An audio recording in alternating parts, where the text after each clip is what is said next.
কেউ ভবে চিরকাল রয় না, কেউ ভবে চিরকাল রয় না। যেরকম আল্লাহু আকবার। সম্মানিত সাতক্ষীরাবাসী, আজকের এই ঐতিহ্যবাহী পদ্মা শাখরা বাইতেখালী রোড সংলগ্ন এলাকা ভোমরা সাতক্ষীরার যুব সমাজ কর্তৃক আয়োজিত এ বিশাল তাফসীরুল কোরআন মাহফিল নিবেদিত। আজকের এই বিশাল তাফসীরুল কোরআন মাহফিলের সম্মানিত সুযোগ্য মুআজ্জাজ মুহতারাম মাননীয় সভাপতি এবং প্রধান অতিথি, আমার একটু আগে স্নেহের কলিজার টুকরা ভাই যিনি আলোচনা রেখেছেন, দূরে অবস্থানরত আমার মা এবং বোনেরা, সকলকে আর একটাবার আমি ইসলামী রীতি অনুযায়ী সালাম জানাচ্ছি। আবারও বলছি আসসালামু আলাইকুম ওয়া রাহমাতুল্লাহি ওয়া বারাকাতুহু। মহান আল্লাহর শুকরিয়া জ্ঞাপন করতে যাচ্ছি যে মহান আল্লাহ তাআলা হাসিনার মতো একটা জালেম থেকে আমাদেরকে বাঁচাইছেন। আপনারা কি বলেন? সে কেমন ছিল? একটা জালেম ছিল, অত্যাচারিত একজন শাসক ছিল, যে মানুষের উপরে জুলুম করে তারই জালেম বলা হয়। কথা বলতে হবে, ঠিক কিনা? তো এরকম একটা জালেম থেকে যে মহান আল্লাহ আমাদেরকে বাঁচালেন, সে আল্লাহর শুকরগুজার হওয়া তো দরকার, অর্থাৎ প্রশংসা স্বীকার করা দরকার। এটা কিন্তু বাংলাদেশের শেষ সীমানা, তাই তো? দেখেন আবার টুস করে ঢুকে পড়বে। তো যাই হোক, মহান আল্লাহর শুকরিয়া জ্ঞাপন করি, সবাই মিলে বলছি আলহামদুলিল্লাহ। আমি এসেই শুনলাম যে বিগত 2-3 বছর আগে যে মানুষগুলোর দাপটে এলাকায় আসা যাইতো না, তাদের মধ্যে অন্যতম একটা বেয়াদব লোক ছিল আব্দুল গনি। কথা বলে না কেন? এর মতো বেয়াদব আর সাতক্ষীরায় মনে হয় দ্বিতীয়টা নাই। চরম বেয়াদব, এত বেশি কোরআনের মাহফিলে বাধা, এখানে সেখানে অত্যাচার অবস্থা। এ জালেম মনে হয় বর্তমান শ্বশুর বাড়ি, তাই তো? আল্লাহ তাআলা সব জালেম থেকে আমাদেরকে নিরাপত্তা দান করছেন, জোরে কোন তো আমিন।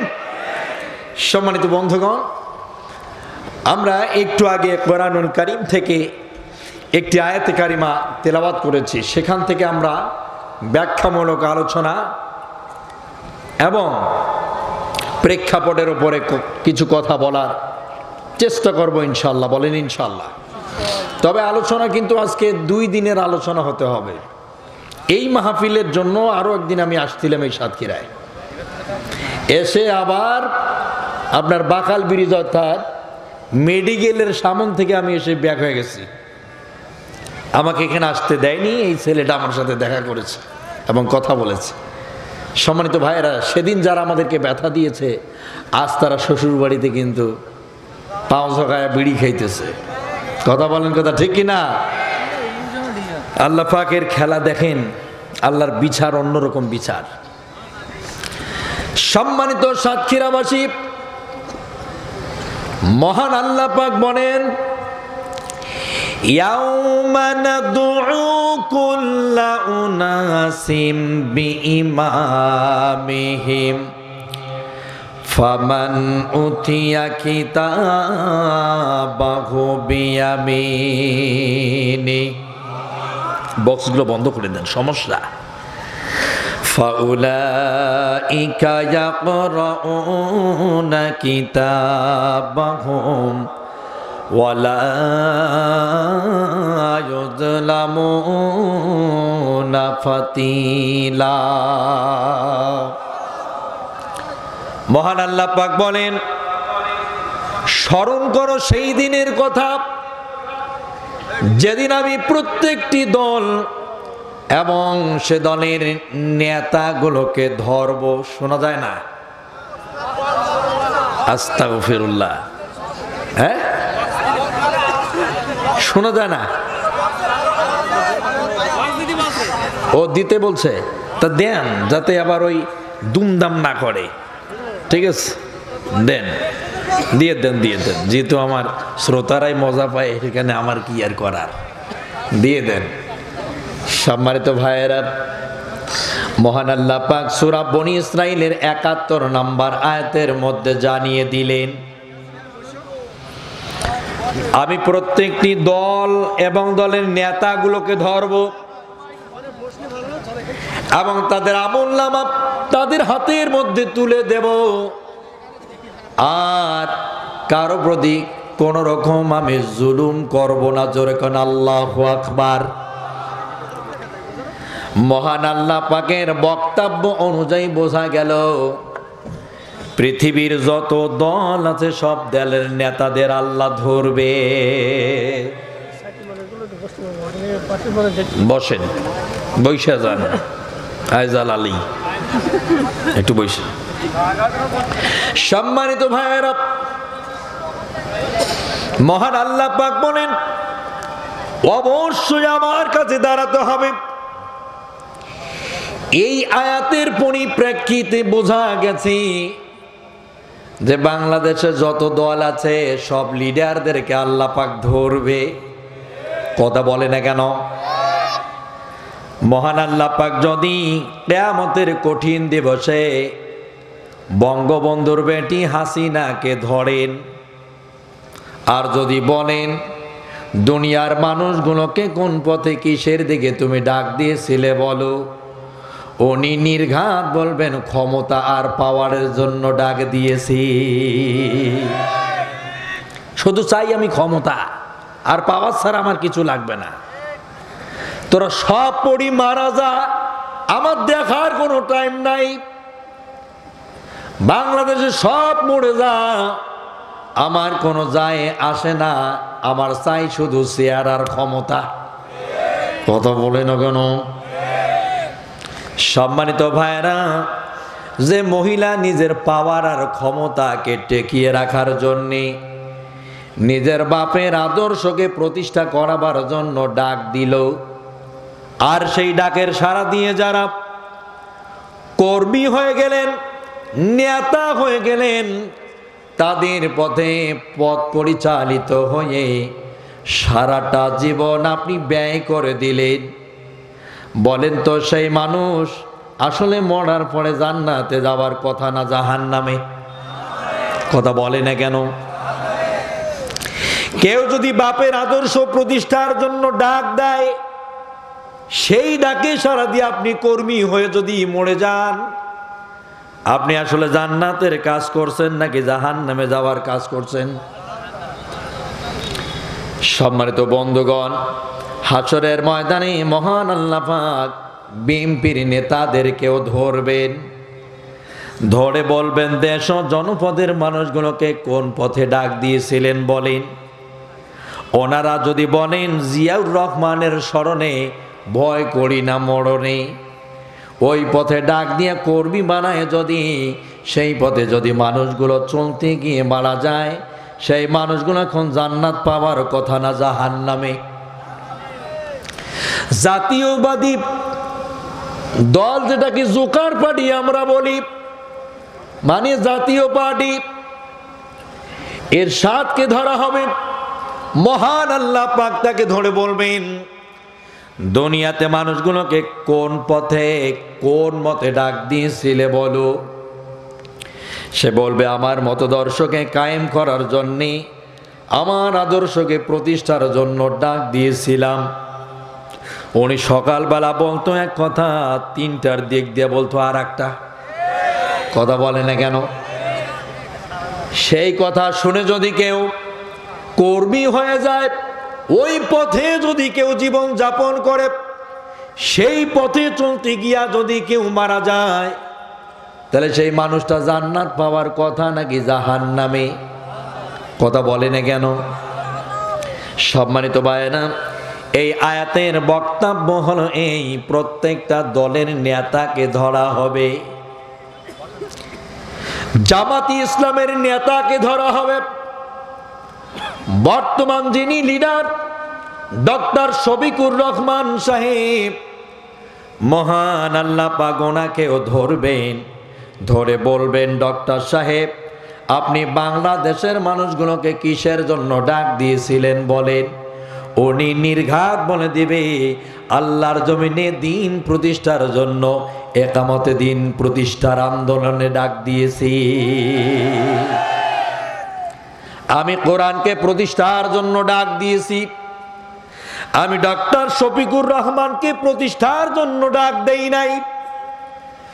জামাতি ইসলামকে আমি বাংলাদেশে ক্ষমতায় আনার জন্য ডাক দেই নাই।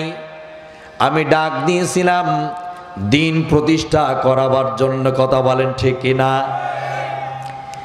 এবার বলেন তো, যে মানুষটা আল্লাহর বিধানকে প্রতিষ্ঠিত করার জন্য ডাক দিলেন, আর যারা নিজের বাপের আদর্শ, আবার কেউ স্বামীর আদর্শ, আবার কেউ নিজের আদর্শ প্রতিষ্ঠার জন্য ডাক দিলেন, বলেন তো এই দুই আদর্শ প্রতিষ্ঠার দিকে মানুষ কোন দিকে গেলে জান্নাত পাবে আর জাহান্নামে যাবে?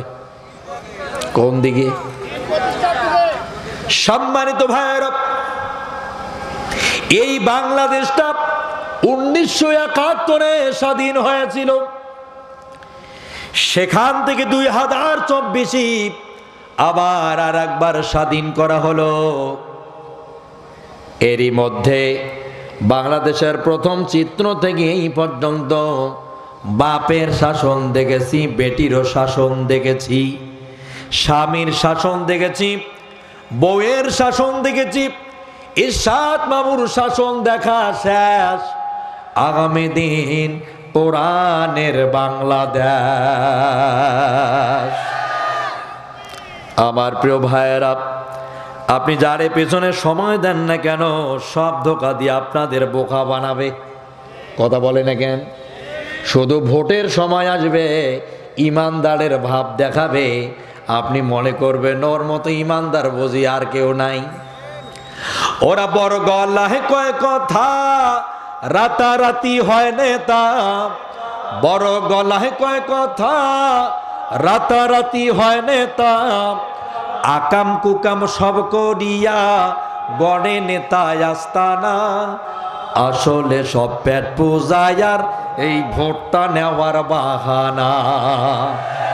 ওদের আসলে সব পেট পূজায়ার ভণ্ডামিয়ার বাহানা।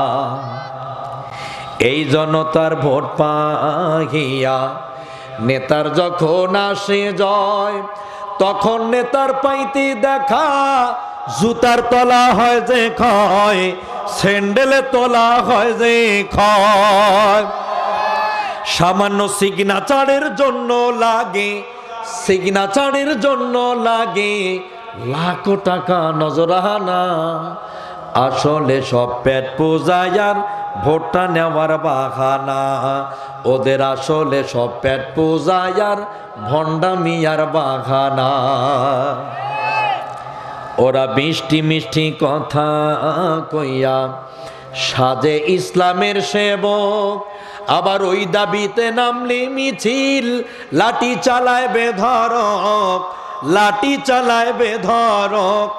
আলেম ভাইদের দেখলে ওদের, আলেম ওলামা দেখলে ওদের মাথায় ওঠে যন্ত্রণা।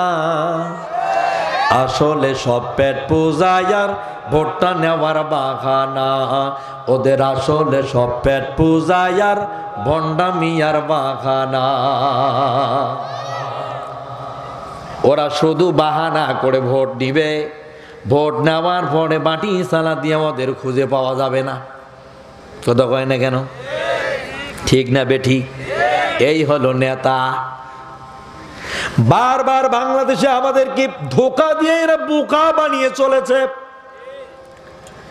ভোটের আগে আগে এরা ইমানদার সাজি, টুপি লাগায়, পাঞ্জাবি পরে, আরো কত কি।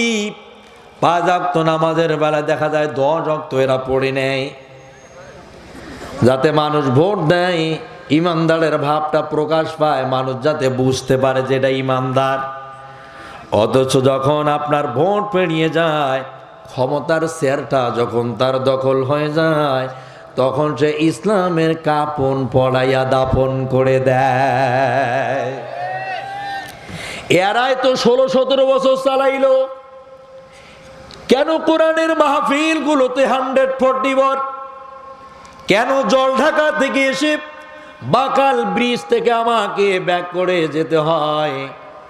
কারণ শুধু একটা, আপনারা ভোট দেওয়ার সময় জাড়ে তাড়ে ভোট দেন, কথা বলে না কেন?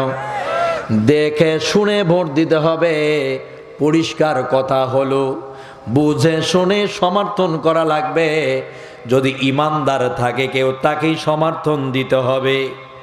যদি আপনি ইমানদারকে সমর্থন না করেন, প্রতিষ্ঠা করতে না পারেন, বেঈমানদাররা চাড়ে বসে যাওয়ার পর আপনার ইসলামের বিভিন্ন খাদেশে বাধা দিবে, ঠিক না?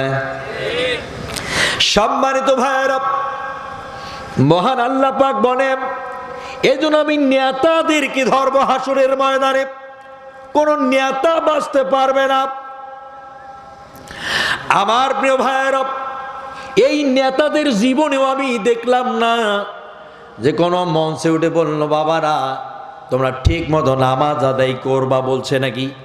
কথা বলে না কেন? বলছে। 16-17 বছর এই যে 100 গিয়ারে গাড়ি চালাইলো হাসিনা মাই, ও জীবনে কোনোদিনও বলল না ছেলেরা তোমাদের চরিত্র গঠন করো, বাবা মার খেদমত করো, নামাজ 5 ওয়াক্ত পড়তে হবে, শিক্ষকদের সঙ্গে ভালো আচার ব্যবহার প্রদর্শন করতে হবে।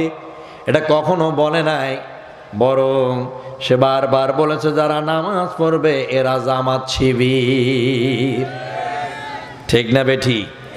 নামাজ পড়লে নাকি জামাত শিবির হয়ে যায়? নামাজ পড়লে যদি জামাত শিবির হয়, যতদিন দুনিয়ায় বেঁচে থাকবো ততদিন নামাজ পড়বো, কার বুক ফাইটা যায় আমাদের দেখার টাইম নেই। কথা বলেন ঠিক কিনা? সম্মানিত ভাইয়েরা, লক্ষ্য করেন, আওয়ামী লীগের লোক যদি মারা যায়, সকালবেলা জানাজার কাতারে আওয়ামী লীগের লিডার পার্সনরা দাঁড়িয়ে যায়। বড় বড় মাথা মোটা নেতারা বলে, এ আমাদের কর্মী ছিল, সবচেয়ে আমাদের বেশি কাজ করেছে, দলের জন্য জান দিত, প্রাণ কোরবান করে দিত, সেই মানুষ আজ মারা গেছে। তার মানে এখান থেকে প্রমাণিত এই লাশটা হচ্ছে আওয়ামী লীগের লাশ। কথা বলে না কেন? বিএনপির লোক যদি মারা যায়, নেতারা বলে দেয় এই লোকটা আমাদের কর্মী, ও আমাদের দলের জন্য যা চাইতো তাই করত। তার মানে এখান থেকে প্রমাণিত এই লাশটা হলো বিএনপির। জাতীয় পার্টির কেউ মারা গেলে সে বলে দেয় এই লোকটা আমাদের দলের জন্য জান প্রাণ ছেড়ে দিয়ে কাজ করেছে। এখান থেকে প্রমাণিত এই লাশটা হলো জাতীয় পার্টির। জামাতি ইসলামের কোনো কর্মী যখন মারা যায়, নেতারা, আমিররা বা রোকনরা, দায়িত্বশীলেরা সামনের কাতারে দাঁড়িয়ে যায়, দাঁড়িয়ে বলেন, প্রিয় ভাইয়েরা, এই লোকটা ইসলামে আন্দোলন করেছে, আল্লাহর জমিনে আল্লাহর দিন প্রতিষ্ঠার জন্য সর্বোচ্চ কাজ করে দিয়েছে। 16-17টা মামলা খেয়েছে, পুলিশ তার থানায় নিয়ে গিয়ে বিধরক পিটন পিটাইছে, ঘর বাড়িতে থাকতে পারে নাই, স্ত্রী পুত্র সন্তানাদিদের সঙ্গে সময় কাটাতে পারে নাই, বাইরে তাকে সময় দিতে হয়েছে। সেই লোক আজ মরে গেছে। এই লোক আল্লাহর দিন প্রতিষ্ঠার জন্য ওই আন্দোলনের কাতারে থেকে মরে গেল। মহান রব্বুল আলামিন তারে যেন ক্ষমা করে দেয়। যেই লোক আল্লাহর দিন প্রতিষ্ঠা করতে গিয়ে সর্বোচ্চ সময় ব্যয় করে কবরে চলে গেল, যেই লোকের সর্বশেষ টাইমগুলো ইসলামের জন্য ব্যয় করে চলে গেল, বলেন তো সেই লোক কি আর জাহান্নামে যেতে পারে? আমার প্রিয় ভাইয়েরা, আজকের মতো বাংলা ওয়াজ আর কোথাও আমি করি নাই যেটা আজকে দেব। মহান আল্লাহ পাক বক্তা শ্রোতা উভয়কে বোঝার তৌফিক দান করুক, জোরে কোন আমিন। আমার প্রিয় ভাইয়েরা, এই নেতারা, এদেরকে অবশ্যই চিহ্নিত করতে হবে। যদি আপনি না করেন, আগামী দিনগুলো যেভাবে 16-17টা বছর আপনি মায়ের খাইলেন, নির্যাতিত নিপীড়িত হলেন, ঠিক ওই রকম জীবনধারা আপনার জন্য অপেক্ষা করবে। ঠিক না বে ঠিক?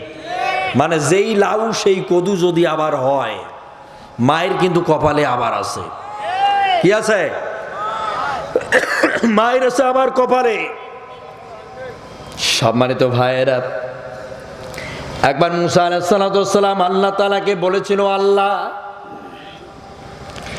এই দুনিয়ায় 2-4টা বানর বান্দরামি করার কারণে আপনি পুরা মানব জাতির উপরে গজব দেন কেন? মহান আল্লাহ পাক বলেছেন, মুসা রে, এই প্রশ্নের জবাব আমি তোমাকে ভিন্ন সময় দেব। তো প্রতিমধ্যে মুসা আলাইহিস সালাম হাঁটছেন, ঠিক ওই অবস্থায় একটা পিঁপড়া তার দুর্বল জায়গায় কামড় দিয়েছে। এই পিঁপড়া তাকে কামড় দেওয়ার কারণে মুসা আলাইহিস সালাম পিছনের দিকে ব্যাক করলেন। ব্যাক করে দেখলেন অনেক পিঁপড়া। তো আগুন লাগাইয়া দিয়ে সব পিঁপড়াগুলোকে পুড়ে ছারখার করে দিল। মহান আল্লাহ পাক বলেন, মুসা রে, তুমি সব পিঁপড়াগুলোকে কেন পুড়ে শেষ করে দিলে? সব পিঁপড়া কি তোমার কামড় দিয়েছে নাকি? মুসা আলাইহিস সালাম বলে দিলেন, আল্লাহ, এই পিঁপড়াদের জন্মগত অভ্যাস আছে কামড় দেওয়া।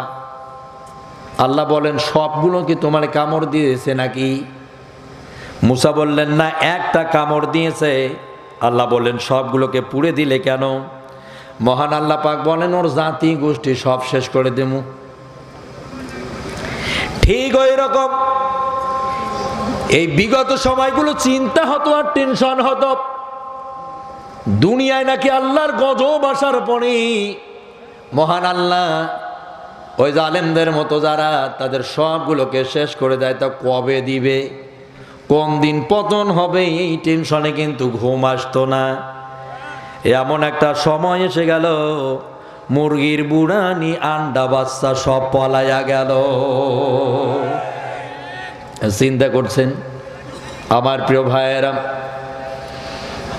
সামনের দিকে চলেন, বেয়াদবদের শাস্তি রয়েছে। যারা বেয়াদবি করবে, ইসলামের সঙ্গে মুসলমানদের সঙ্গে বেয়াদবি করে, মহান আল্লাহ পাক এদের কখনোই ক্ষমা করে না। তেমন একজন বেয়াদবদের কাহিনী আজ আমি আপনাদেরকে অল্প সময়ে স্বল্প স্টাইলে বলে দেব। মহান আল্লাহ পাক যখন এই দিন ইসলামকে দুনিয়ার জমিনে পাঠালেন প্রচার করার জন্য, ব্যাপকলি বলেছেন আমাদের নবীকে, তখন এক শ্রেণীর মানুষেরা ওয়াল টাইমের বিরোধিতা করে চলেছে। আমার প্রিয় ভাইয়েরা, ভারতের কোনো হিন্দু এসে বাংলাদেশে ইসলাম প্রতিষ্ঠার বিরুদ্ধে কোনো কাজ করে না, আমেরিকার কোনো খ্রিস্টান এসে করে না, এরপরে মিয়ানমারের কোনো বৌদ্ধ এসে এখানে করে না। আমাদের ইসলামের ক্ষতি আমাদের ডান হাত বাম হাতের দিক থেকে হয়। আমার প্রিয় ভাইয়েরা, বিগত সময় আওয়ামী লীগ আমাদেরকে মৌলবাদী আর জঙ্গিবাদী বলে গালি দিয়ে দিয়ে উগ্রপন্থী বলে বলে শেষ করে দিল। এখন ইদানিং দেখা যাচ্ছে বিএমপিও বলা শুরু করছে, ঠিক না? বলতেছে। আর 16-17 বছর এই মৌলবাদী আর জঙ্গিবাদী বলে ব্যবসা করে হাসিনা খাইল। এই কথা বলে বলে বাংলাদেশের নিরীহ মানুষগুলো শেষ করে দিল। হাজার হাজার আলিম উলামা শেষ করে দিল, মেরে দিল।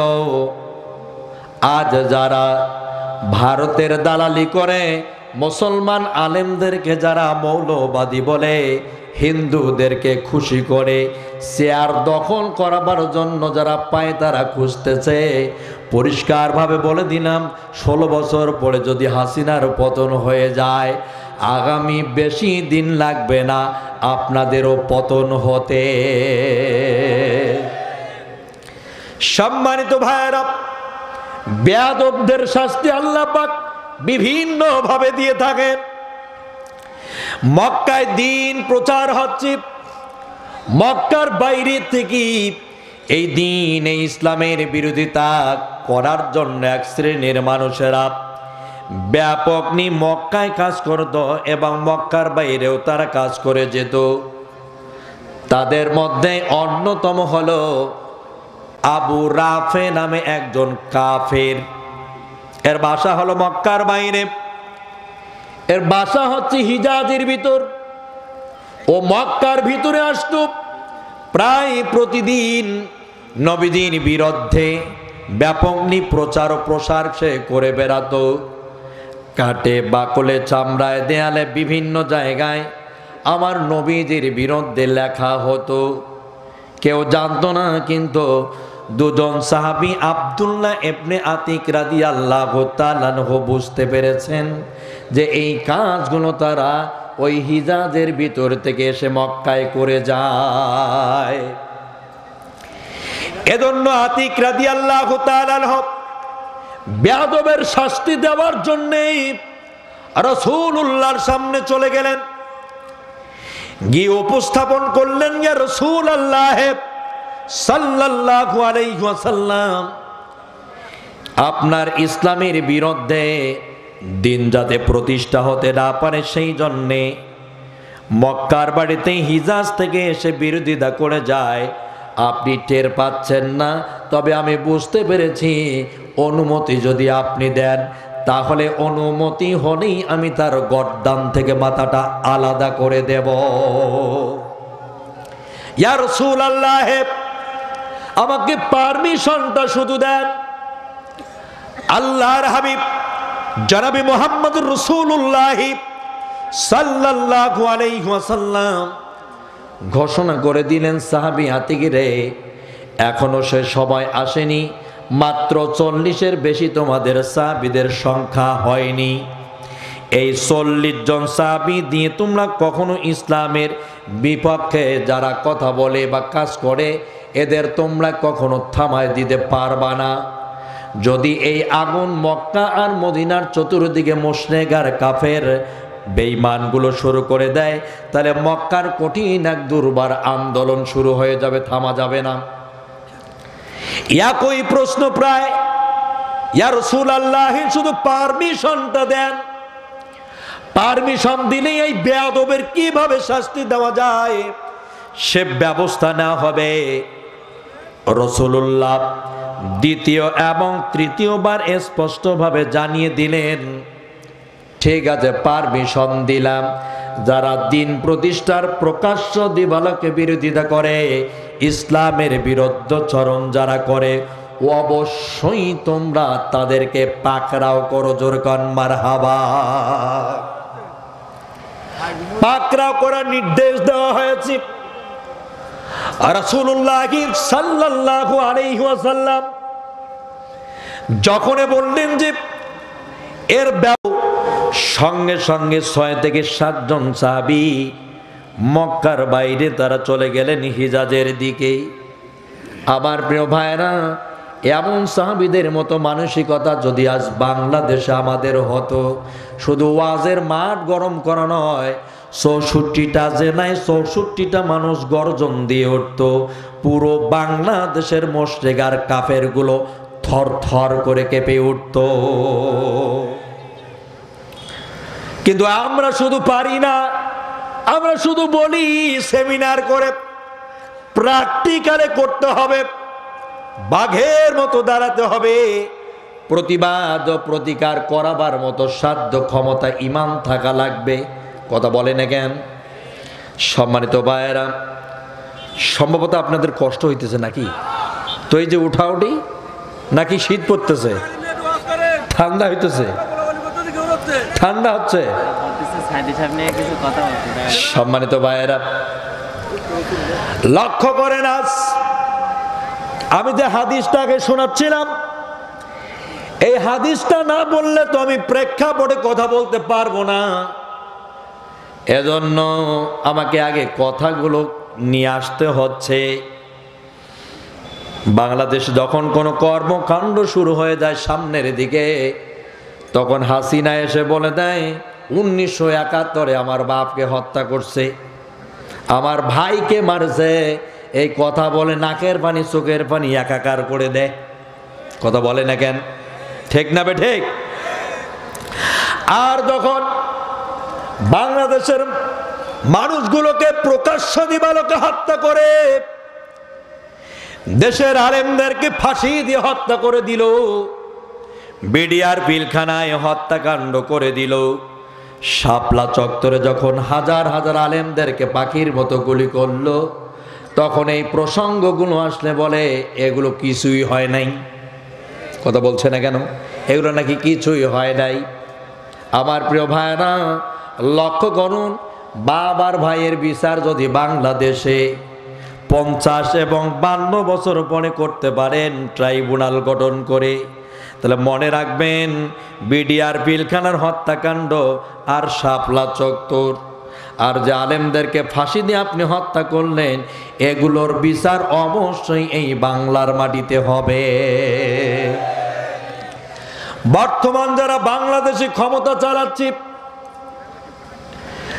যারা বর্তমান রানিং রয়েছেন, তাদের কাছে আমাদের সাতক্ষীরা থেকে আবেদন,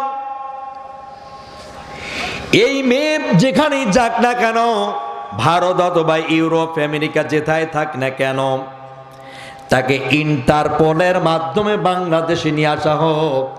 18 কোটি মানুষ চোখ দিয়ে দেখতে চায় তার ফাঁসি হয়েছে। এইটা মানুষ দেখলে পরে কলিজা ঠান্ডা হয়ে যাবে। সম্মানিত ভাইয়েরা, হাজার হাজার লক্ষ লক্ষ মানুষকে এই 16-17টা বছর শেষ করে দিল। আমি সেই বেয়াদবদের ইতিহাস এবং হাদিস বলার চেষ্টা করছিলাম, কিন্তু সাতক্ষীরার মানুষ কোরআন হাদিস দেখতেছি শুনতে চায় না। এরা শুধু যায় প্রেক্ষাপটের ওপরে আপনার শুধুমাত্র জনসভা করে যান। ঠিক না? জনসভা করার এটা সময় নয়, মানুষদেরকে বোঝাতে হবে। এখন মানুষ যারা ভুল পথে ছিল তাদেরকে নিয়ে আসতে হবে। যারা ভুল পথে পরিচালিত হয়েছে, ওই মানুষগুলো যদি ভালো পথের কাতারের মধ্যে একটি প্ল্যাটফর্মে দাঁড়ায়, আগামী দিন বাংলাদেশে কোরআনের সমাজ প্রতিষ্ঠা হয়ে যাবে। আপনি সাধারণ মানুষদেরকে যদি বোঝাতে না পারেন, তারা যদি ওই জায়গায় এখনো থেকে যায়, আগামী দিনও যদি ওই জায়গায় রয়ে যায়, তাহলে দিন প্রতিষ্ঠা করা বাংলাদেশে সম্ভব না। এজন্য চাই কোরআন হাদিসের ব্যাপক চর্চা, ব্যাপক আহ্বান, আর মানুষের ভুল সিদ্ধান্তগুলোকে ভেঙে দেওয়া। কথা বলেন ঠিক কিনা? বেয়াদবদের শাস্তি আপনি কিভাবে দিবেন? এদের দৃষ্টান্তমূলক আচার ব্যবহার, সভ্যতা, তামাদ্দুন কিভাবে আপনি বুঝতে পারবেন? এই প্রসঙ্গগুলো আলোচনার প্রেক্ষিতে নিয়ে আসা দরকার। আতিক রাদিয়াল্লাহু তাআলা আনহু স্পষ্টভাবে জানিয়ে দিয়েছেন, হে রাসূল, যে মানুষ ইসলামকে থামিয়ে দিতে চায়, দিনকে একেবারে স্তব্ধ করে দিতে চায়, ওই মানুষের পৃথিবীর জমিনে থাকার আর কোনো সাধ্য নাই, অধিকার নাই। ওর দৃষ্টান্ত বিচার আমি সাহাবীর হাত দিয়ে হবে। মুখ দিয়া বলে আর হবে না, আগামী দিন ডানটা বার করা লাগবে। কথা বলে হবে না, চিৎকার করে হবে না, বুদ্ধি কাজে লাগাতে হবে, মেধা কাজে লাগাতে হবে। সম্মানিত ভাইরা, আতিক রাদিয়াল্লাহু তাআলা আনহু সাথী সঙ্গীদের কাছ থেকে 6 থেকে 7 জনকে সঙ্গে নিয়ে মক্কা পাড়ি দিয়ে হিজাজের দিকে চলে গেলেন। হিজাজের ভিতরে পৌঁছে গিয়ে আল্লাহর নবীর দুশমন, দিন প্রতিষ্ঠার সবচেয়ে প্রধান শত্রু আবু রাফের খোঁজে বের হলেন। কোথাও তার খুঁজে পাওয়া যায় না, কিন্তু ফাত পর্বতের পার্শ্ববর্তী স্থানে এই আবু রাফের খাস কামরা ছিল। সেখানে আব্দুল্লাহ ইবনে আতিক রাদিয়াল্লাহু তাআলা আনহু পৌঁছে গেলেন। পৌঁছেই বুঝতে পারলেন এখানেই সেই লোকের বাসা। স্পষ্টভাবে জানিয়ে দিলেন, তুমি এই হিজাজ থেকে মক্কার ইসলামকে থামিয়ে দিতে চাও, তুমি বাইরের দেশ থেকে ইসলামের বিরুদ্ধে কাজ করো, মক্কার মাটিতে গিয়া আজ তোমার দৃষ্টান্তমূলক শাস্তি প্রদানের জন্য এখানে এসেছি। আবু রাফে স্পষ্ট বুঝতে পেরেছে যে আসলে আজ এই জায়গায় আমার যে কি অবস্থা হবে বলা বড় কঠিন ব্যাপার। আমার প্রিয় ভাইয়েরা, আতিক রাদিয়াল্লাহু তাআলা তার বাসার ভিতরে ঢুকেছি, স্পষ্টভাবে আবু রাফেকে বলেছি, তোমার কাপড়ের ব্যবসা 10% লাভের টাকা মক্কার ইসলামকে থামিয়ে দেওয়ার পেছনে তুমি ব্যয় করো। আজ তোমাকে স্পষ্ট করে জানিয়ে দেওয়ার জন্য এসেছি, মক্কার ইসলাম থেমে যাবে না, বরং আবু রাফে আজ তুমি থেমে যাবে। আল্লাহু আকবার।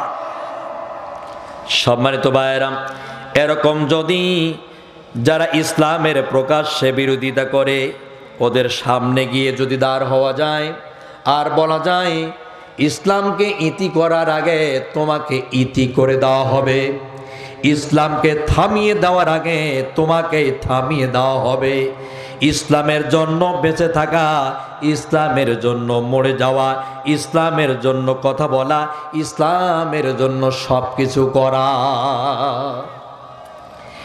এমন একটি পরিস্থিতি যদি আপনি এই সমাজ ব্যবস্থায় চালু করতে পারেন তাহলে সম্ভাবনা রয়েছে আগামী দিন ইসলাম বাংলাদেশে প্রতিষ্ঠা হবে।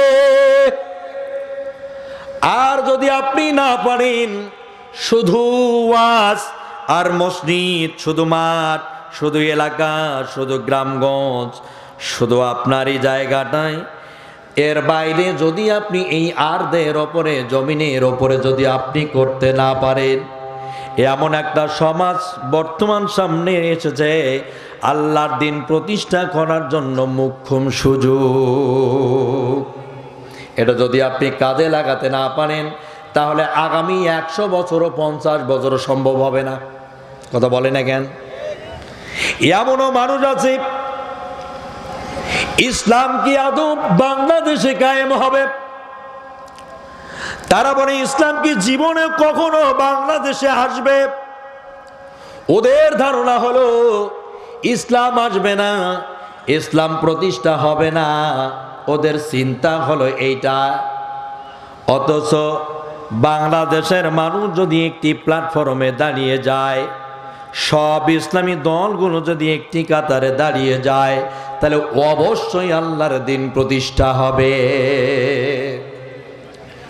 আমার প্রিয় ভাইয়েরা, রাসূলুল্লাহ বলেছেন প্রত্যেকটা ইমানদারের 2টি আমল বড়।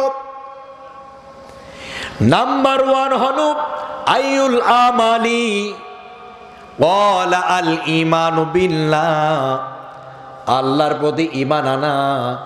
আর 2 নাম্বার হলো ওয়া জিহাদু ফি সাবিলিল্লাহ, 2 নাম্বার হলো জিহাদ করা আল্লাহ এবং রসুলের পথে। এই 2টি আমল প্রত্যেকটি ইমানদারের কাছে সবচেয়ে বড় দামি আমল। যেরকম সুবহানাল্লাহ। সম্মানিত ভাইয়েরা, আপনাকে বুঝতে হবে মহান আল্লাহ তাআলা বিচার কিভাবে করেন। আউলা লাকা ফাআউনা সুম্মা আউলা লাকা ফাআউলা আয়াহসাবুল ইনসানু আই ইউতরাকা সুদা। মহান আল্লাহ পাক বলেন আওলা লাকা ফাআউনা, তোমরা ষড়যন্ত্র করবে একভাবে, আমি তার পাল্টা জবাব দেব ভিন্নভাবে। বাংলাদেশে এই 16-17টা বছরে হাসিনা কম চেষ্টা করে নাই যে ইসলাম ও ইসলামের মানুষগুলোকে চিরতরে নির্মূল করার। চেষ্টা কম করছে? কম করেছে? কম করে নাই। এমন কোনো ওয়ার্ড ইউনিয়ন থানা বা জেলা নাই যেখানে প্রতিটি গ্রামগঞ্জে মানুষের নামে মামলা হয়নি। এমন কোনো স্থান নেই দেশ পুরো জায়গা, পুরো বাংলাদেশ শেষ করে দিয়েছে। ইসলামের বিরুদ্ধে কি না করার আছে সব করেছে, কিন্তু কি হয়েছে সর্বশেষ? সুম্মা আওলা লাকা ফাওলা, মহান আল্লাহ তাআলার পাল্টা জবাব ভিন্ন স্টাইলে পৃথিবীতে এসেছে। কথা বলছে না কেন? ডকুমেন্টারি সহকারে কথা বলা হচ্ছে। বিশেষ যে বিষয়টা সেটা হচ্ছে এই যুক্তিযুক্ত যে বিষয়, কখনোই পৃথিবীতে কোনো জালেম চিরস্থায়ী হয়ে থাকতে পারে নাই, আজও পারবে না, ভবিষ্যতেও থাকার কোনো সম্ভাবনা নাই, কখনোই সম্ভব না। প্রতিটি জালেমের ক্ষেত্রে আল্লাহ তাআলার ওই একই আইটেম, একই বিচার, একই কর্মসূচি। পৃথিবীর আগামী দিনে যারা জালেমের পথে পরিচালিত হতে চায়, নব্য কোনো জালেম নির্মিত হওয়ার নতুন চিন্তা ও ফেকের মাথায় নিয়ে কাজ শুরু করেছে, তারা আর পৃথিবীতে টিকে থাকতে পারবে না। সম্মানিত বয়েন্দ্রা, ইসলাম যদি বাংলাদেশে 100 বছরও না আসে, আমাদের কোনো আপত্তি নাই, কোনো আফসোস নাই। কিন্তু আফসোস এবং কষ্ট একটা জায়গায়, সেটা হচ্ছে আপনি যেন বলতে পারেন যে আমি মৃত্যু পর্যন্ত এই দিন প্রতিষ্ঠার জন্য আমি চেষ্টা করেছিলাম। কথা বলে না কেন? আল্লাহ আপনাকে পাঠিয়েছে, আপনি একটা পিটাইয়া পুটাইয়া প্রতিষ্ঠিত করবেন, আইন চালু করে ফেলাইবেন না। আল্লাহ বলেছেন তুমি চেষ্টা করো ও প্রচেষ্টা চালাও। তোমার চেষ্টা ও প্রচেষ্টা চলতে থাকবে, চলতে চলতে একদিন তুমি ইতি হয়ে যাবে, তুমি চলে যাবে, তুমি বলতে পারবে হে আমার আল্লাহ, আমি চেষ্টা করেছিলাম কিন্তু দিন প্রতিষ্ঠা ওরা আমাকে করতে দেয় নাই। সম্মানিত ভাইয়েরা, বাংলাদেশে 50টি বছর এই মাঠের মধ্যে কোরআনের তাফসীর করে করে বোঝালো। সিলেটের মাটিতে 11 দিন 12 দিন পর্যন্ত তাফসীর করে বোঝালো এ জমিনে দিন প্রতিষ্ঠা করতে হবে। ঢাকার প্রাণকেন্দ্রে ইসলামকে প্রচার করাবার জন্য 6 দিন 7 দিন করে কোরআন বোঝা হলো।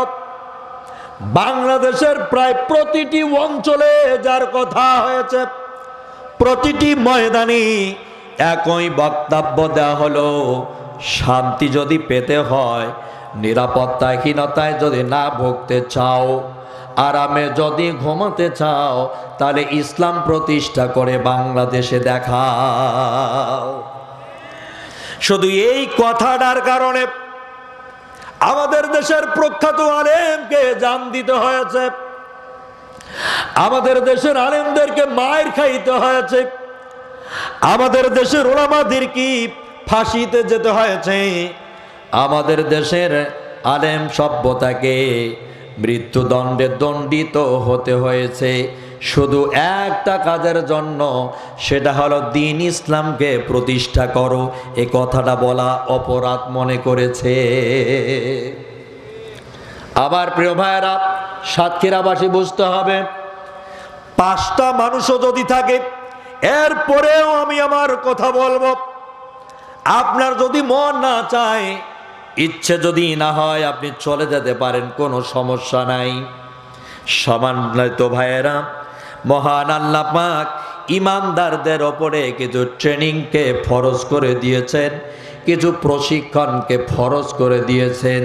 তার একমাত্র কারণ হলো তার জমিনে দিন প্রতিষ্ঠা করার জন্যে।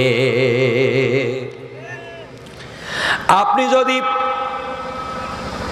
আগামীকাল শুনতে পান যে মাটি র্যাবে মানুষ নেওয়া হচ্ছে, পুলিশের লোক নেওয়া হচ্ছে, আপনি আপনার সার্টিফিকেট, আপনি আপনার ফাইল নিয়ে চলে যাবেন। ধরেন আপনি মাপে টেকে গেলেন, চাকরি কি হয়ে গেল? হবে না।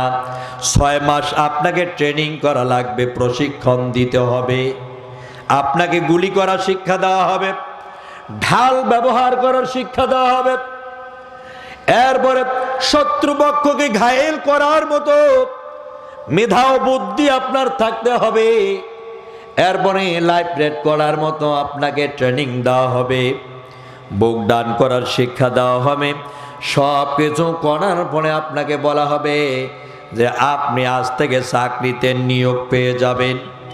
নিয়োগের সময় যদি আপনাকে বলা হয় একটা গুলি করে দেখাও, আর আপনি যদি বলেন আমি পারবো না, তাহলে কি চাকরিটা থাকবে?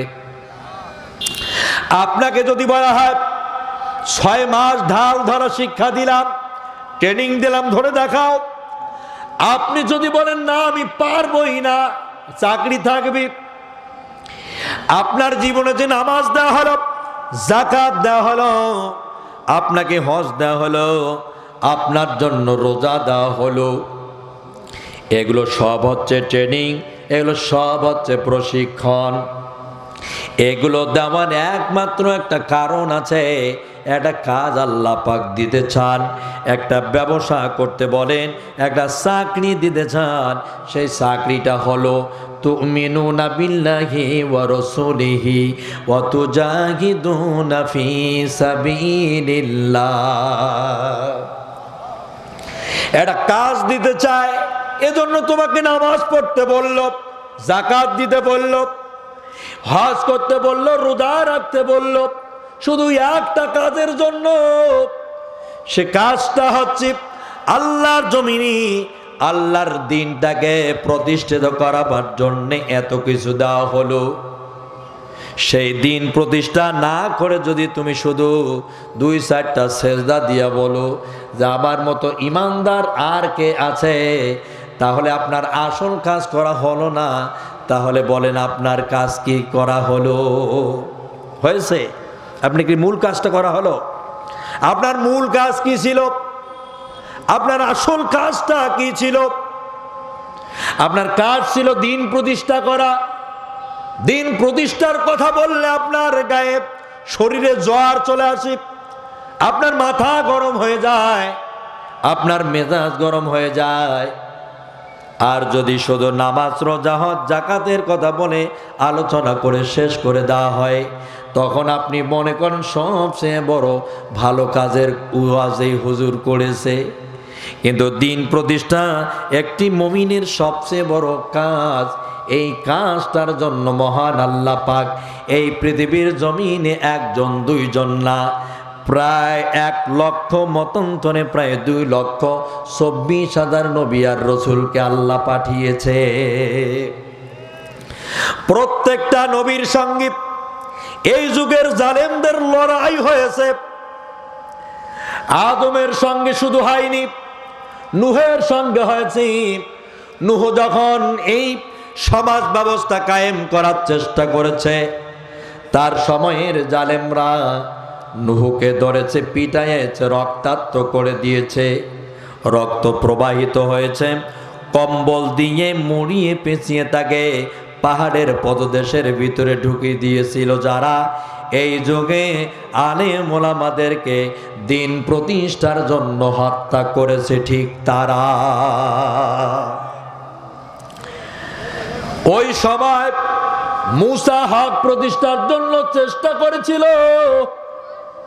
কিন্তু তার বাধা হয়ে দাঁড়িয়েছিল সমাজের জালেমরা। ওই সময় তাকে বাধা প্রদান করেছিল যারা বর্তমান পৃথিবীতে দিন প্রতিষ্ঠার বাধা হয়ে দাঁড়িয়েছে, ঠিক তারা। আমার প্রিয় ভাইয়েরা, আপনি লক্ষ্য করে দেখবেন এই দিন প্রতিষ্ঠার বিরোধিতা করে অন্য কোনো জাতির কেউ না। এই ইসলাম প্রতিষ্ঠার বিরোধিতা আমাদের মতো কিছু মুসলমান করে, ঠিক না বে ঠিক? আপনি খোঁজ নিয়ে দেখবেন, ও নামাজি, 5 ওয়াক্ত নামাজ পড়ে, ওর নামের শুরুতে মুহাম্মদ আছে, শেষে ইসলাম আছে, ওই ইসলামের বিরোধিতা করে। সম্মানিত ভাইয়েরা, এই হচ্ছে অবস্থা। ইসলামের বিরোধিতা পৃথিবীর প্রথম কাল থেকে শুরু করে, আবাহমান কাল থেকে শুরু করে এই পর্যন্ত আছে, ভবিষ্যতেও থাকবে। তবে এর মোকাবেলা শুধু মুখ দিয়ে আর হাত দিয়ে না, আপনাকে মেধা দিয়ে, আপনার হেকমা দিয়ে, আপনার কৌশল দিয়ে, আপনার মেধা খাটিয়ে, আপনার ক্যালোরি খাটিয়ে আপনাকে ব্যবহার করতে হবে। সম্মানিত বন্ধুগণ, সারা বাংলাদেশের মধ্যে অবহেলিত একটি জেলা হচ্ছে এই সাতক্ষীরা জেলা। হাসিনা যদি প্রতিটি জেলায় একবার করে গিয়েছে বা কোনো কাজ করেছে, কিন্তু সাতক্ষীরায় কোনো কিছু করে নাই। কারণ আছে, কারণ সাতক্ষীরার মাটিও মানুষ ইসলাম প্রতিষ্ঠার আন্দোলনের প্রথম কাতারের প্রথম শিরোনামে দাঁড়িয়ে আছে। ইদানিং এই সাতক্ষীরা থেকে কিছু পাইরিসিং ছড়াচ্ছে পুরো বাংলাদেশে আলেমদের মধ্যে একটা পাইরিসিং ছড়াচ্ছে, বলছে যে সাতক্ষীরার মানুষেরা আলেমদের সঙ্গে খারাপ আচরণ করে। ইদানিং এটা শোনা যাচ্ছে। আব্দুল কাইয়ুম মিয়াজি নামের একজন বক্তা এই সাতক্ষীরার কোথায় যেন আসছিল, কি হয়েছে আমি জানি না, তবে যারা এই মিডিয়া ব্যক্তিত্ব ভাইয়েরা, কিছু কিছু জিনিস আপনাদেরকে এগুলো কাটছাট করে করে দিতে হবে, মানে এডিট করে ফেলাই দিতে হবে, এগুলো দেওয়া যায় না। এগুলোতে সমাজ এবং আপনার অবস্থান, আপনার জায়গার অবমাননা হয়। এই ছোট্ট একটা জিনিস দেখেন কোথায় পৌঁছে গেছে, এটা করা যাবে না। এটা আপনাদের কাছে আমার বিনত অনুরোধ। সাতক্ষীরার মানুষের কাছে শুধু আজকে আমার আসার একমাত্র কারণ হচ্ছে এই যে এই মহা সত্য কথাগুলো আগামী চেষ্টা করছিলাম যে আগে হাদিসটা সর্বোচ্চ 10 মিনিট লাগতো বলতে, এর আগেই আপনারা উঠাউঠি করছেন। তখন আমি বুঝতে পারছি যে এদের দ্বারা হবে না, এদের দ্বারা সম্ভব না। চিল্লা হাল্লা করে আর অসরি পাবো না আমি। সারাটা 16-17 বছর চিল্লা হাল্লা করছি, গালাটালা ফাটে ফেলাছি, মামলার হিসাব নাই। এ সাতক্ষীরারও মামলা আমার আছে, বহুত ওয়াজ করছি এই সাতক্ষীরার মাটিতে। এই সাতক্ষীরার এই জায়গায় আমি প্রায় 5-7টা মাহফিল নিয়েছিলাম। শুধু একটা মাহফিলে ওই আব্দুল গনির মতো লোক 15 মিনিট না 20 মিনিট কথা বলতে দিয়েছে, এরপরে আর বলি নাই। আপনাদের বলতে হবে, বুঝতে হবে, যেই বক্তা আসুক না কেন আগে 15 মিনিট, 1 ঘন্টা, আধা ঘন্টা বসে শোনেন কি বলতে চায়। আগে মানুষকে হাদিস কোরআন বোঝাতে হবে, এরপরে সেই প্রেক্ষাপটের ওপরে কথা বলতে হবে। তা না শুনে আপনারা কি করলেন, আজকের যে পরিস্থিতিটা আপনারা তৈরি করছেন, মনে করছেন আমি খুব সন্তুষ্ট হয়ে গেছি, আমি খুব খুশি হয়ে গেছি মনে করছেন। না, আমি চেষ্টা করব যে এখানে আর দাওয়াত না নেওয়ার, কারণ এরা কোরআন হাদিস শুনতে চায় না। তো কি দরকার আছে এই যে কষ্ট করে আসার? 1 ঘন্টা বা আধা ঘন্টা যদি কোরআন হাদিসটা বলতাম বেশি ক্ষতি হয়ে যাইতো। পারি নাই, বুঝছি তো, কুয়াশা হয়েছে বুঝতে পারছি, ঠান্ডা হয়েছে তাও বুঝতে পারছি, কিন্তু এটা করা যাবে না। সম্মানিত ভাইয়েরা, তাপ দিলে কিন্তু ঠিকই থাকতো, ওই যদি বৃষ্টিও পড়তো তাও ওখানে থাকতো। আমি তো এগুলোতে প্রোগ্রাম করছি। সম্মানিত ভাইয়েরা, এজন্য আপনাদের কাছে আমার বিনত অনুরোধ, আমি এইভাবে করতে পারবো না। আগামী দিনের এই যে আপনার প্রোগ্রামগুলো আছে আশেপাশে, আপনার 5 তারিখ আছে, 6 তারিখ আছে, 11 তারিখ আছে, এই এলাকায় তো মনে হয় অনেক কয়টা প্রোগ্রাম, আপনাদের এই অঞ্চলে 10-12টা প্রোগ্রাম আছে। এই অবস্থা যদি আপনারা করেন তাহলে কিভাবে সম্ভব হবে? হ্যাঁ, আগামী দিনগুলোতে কিভাবে সম্ভব? হ্যাঁ, সম্মানিত ভাইয়েরা, আপনাদের কাছে আমার বিনত অনুরোধ, আমি আশরাফুল শুধু না, অন্য যে কেউ আসুক না কেন একটু সময় দিতে হবে, বক্তাদের দিতে হবে টাইম। সে সময়ের মধ্যে আধা ঘন্টা সে আলোচনা করবে, আধা ঘন্টা সে প্রেক্ষাপট কথা বলবে, আধা ঘন্টা সে ন্যাশনাল বিষয়ে কথা বলবে, আধা ঘন্টা সে ব্যাখ্যা বিশ্লেষণ করবে, আধা ঘন্টা আপনাদের মুভমেন্টের উপরে আলোচনা হবে। তবেই তো একটা মাহফিলের একটা সৌন্দর্যতা তৈরি হবে, ঠিক না বেটে? তো শুরুতে উঠে ফলাই এই করে সেই করে এটা করলে তো হবে না। আজকে কিন্তু আমার আলোচনার আর কোনো নাই আর কি, মানসিকতা নাই। কেউ এসে এখান থেকে ওয়াজ বাতি দিয়ে যাচ্ছে, কেউ আবার ওই দূর থেকে বলতেছে হুজুর হয়েছে না, হুজুর জোরে কন। এই যে বিষয়গুলো, এগুলো কেন? আমরা পড়াশোনা করে বক্তা হয়েছি, আমাদের পড়াশোনা করে আসতে হয়েছে এ ময়দানে। সম্মানিত ভাইরা, প্রতিটি প্রেক্ষাপটে আমাদের কথা বলার মতো আল্লাহ তাআলা মাল দিয়ে দেয় ভিতরে। উপস্থাপন করার আগেই শ্রোতার মুভমেন্ট দেখলে আমরা বুঝতে পারি যে এখানে কি দেওয়া যায়, আমরা বুঝতে পারি। যদি তা আমরা দিতে না পারতাম, আল্লাহ তাআলা এখানে আমাদেরকে বসাতেন না। কথা বুঝতে পেরেছেন? বসাতেন না। এজন্য আপনাদেরকে আমি বলবো, আমি বুঝেছি আপনাদের ভালো লাগে নাই বা পছন্দ হচ্ছে না, মেজাজ গরম হইতেছে, ঠিক আছে, আপনাদের ভোমরায় আর আসতেছি না।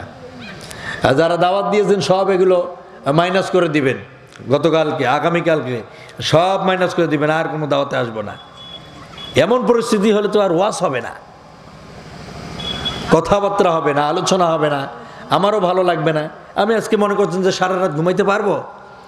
এই যে আমি জার্নি করে আসছি, আবার এই যে জার্নি করে যাব, এই শুধু আসছি উঠাউঠি করার জন্য? উঠে শুধু আমার এই চেহারাটা দেখার জন্য আসছি? না, আলোচনা করার জন্য আসছি। প্রসেসিং অনুযায়ী আলোচনা করতে হয় সম্মানিত ভাইয়েরা। এজন্য আমি আর বাড়াচ্ছি না, আমার অসমাপ্ত কথাকে এখানেই সমাপ্তি করে দিচ্ছি। ওয়াখির দাওয়ানা আনিল হামদুলিল্লাহি রাব্বিল আলামিন।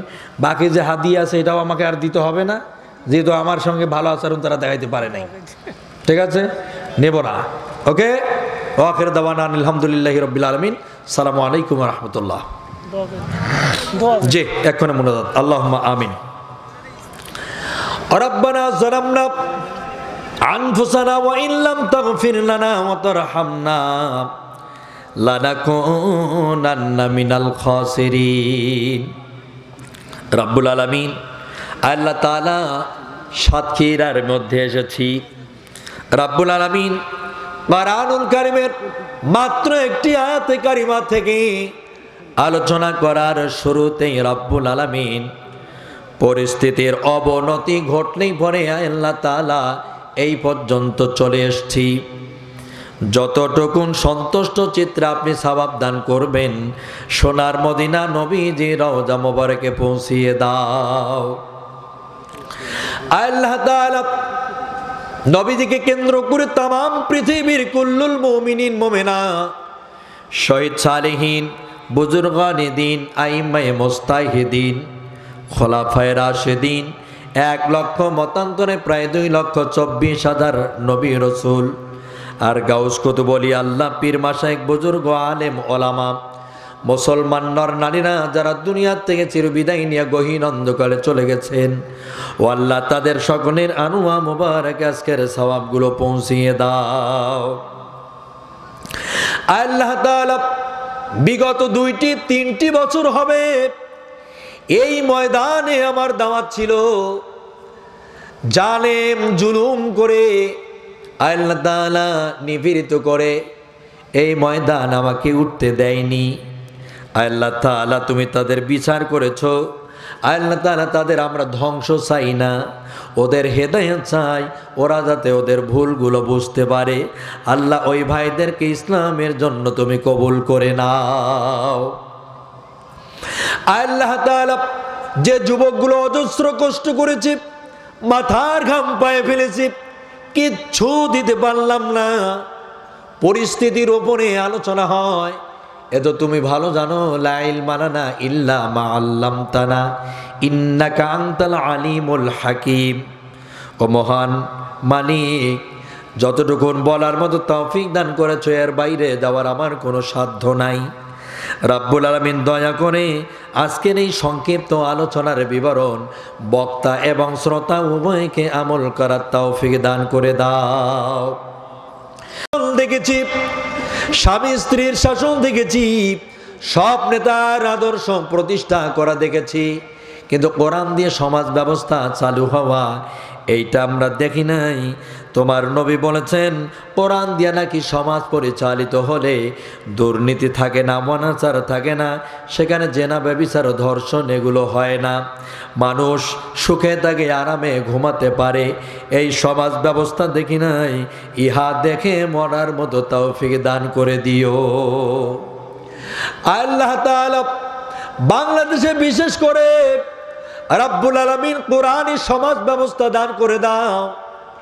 এই বাংলাদেশে কোরআনী সমাজ ব্যবস্থার জন্য কত মানুষকে জান দিতে হয়েছে, তাদের মধ্যে অন্যতম শহীদ আল্লামা মরহুম দেলাওয়ার হোসাইন সাইদ রাহিমাহুল্লাহ। আল্লাহ তাআলা জালেম তাকে নির্যাতিত নিপীড়িত করে বিষ প্রয়োগ করে হত্যা করে দিয়েছে। আল্লাহ তাআলা বড় হুজুরকে আপনি সবচেয়ে বড় শহীদি তামান্না দান করে দাও। আল্লাহ তাআলা এই ভোমরায় একটি শ্রেণী ইসলামের কাতারে দাঁড়িয়েছিল, জালেমরা গুলি করে শাহাদাতের মৃত্যু দিয়েছি। রব্বুল আলামিন এই সাতক্ষীরার মাটিতে আমি অনেকবার এসেছি। আল্লাহ তাআলা এই সাতক্ষীরায় কত মানুষ জান দিয়েছে, কত মানুষ গুম হয়েছে, কত মানুষ জীবন কোরবান দিয়েছে শুধু ইসলামের জন্য।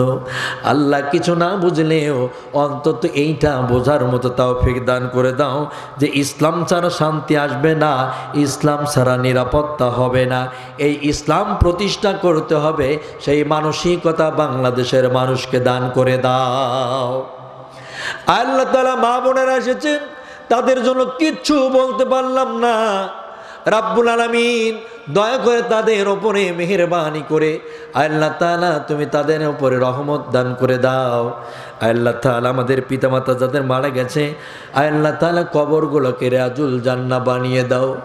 রাব্বুল আলামিন যে যুবকগুলো 2 থেকে 3 বছর ধরে আমাকে নিয়ে আসার জন্য সর্বোচ্চ চেষ্টা করেছে, আল্লাহ তাআলা আজকে এসেছি, রাব্বুল আলামিন দয়া করে এই যুবকদের পিতা মাতার কপালগুলোকে ধন্য করে দাও। ইয়া শাহাদাত গাহে উলফত মে কদম রাখনা, लोग समझती हैं आसान है मुसलमान होना। যেদিন আমাদের নামের মৌতের আজরাল পাঠায় দিবা, অন্তরে দিও, নফসে দিও, দিলে দিও, আত্মায় দিও, জবানে দিও, ঠোঁটে দিও, লা ইলাহা ইল্লাল্লাহ মুহাম্মাদুর রাসূলুল্লাহ। আসসালামু আলাইকুম ওয়া রাহমাতুল্লাহ।